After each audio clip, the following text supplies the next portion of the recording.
Hi friends, நான் ஒரு 20 நாளுக்கு முன்னாடி பார்த்தோன்னாக்கா நாற்று விட்டுருக்கோம் அப்படின்னு சொல்லியிருந்தேன்.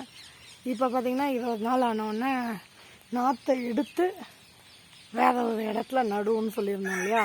இது பாருங்கள், இப்போ அழுக்கழுக்காக ஒவ்வொரு நாற்றாக எடுத்து அழுக்கழுக்காக நட்டாச்சு.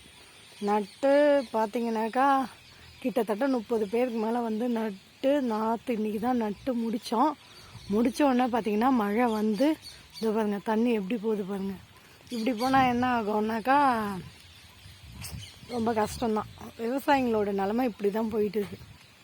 நாங்கள் எந்த டைமில் அறுவடை செய்யலான்றமோ அந்த டைமில் பார்த்திங்கன்னா மழை வரும். இதே போல் பார்த்திங்கன்னா ஃபஸ்ட்டு நாற்று விட சொல்ல மழை வரும். இப்படிலாம் வந்துச்சுன்னா என்ன ஆகும்னாக்கா எங்களோட கஷ்டம், எங்களோட உழைப்பு எல்லாமே ஒன்றுமே இல்லாத போகுது.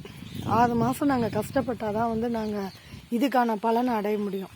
இதுக்குள்ளே மழை வந்துட்டோ இல்லை மழையே வராமல் போனாலோ இதனால் எங்களுக்கு ரொம்ப பாதிப்பு இருக்கும். ஸோ எல்லாருக்கும், விவசாயிங்க எல்லாருக்கும் தெரியும். தெரியாதவங்களாம் பார்த்துங்க விவசாயிங்களோட கஷ்டம் என்னன்றதை. Okay, thank you friends.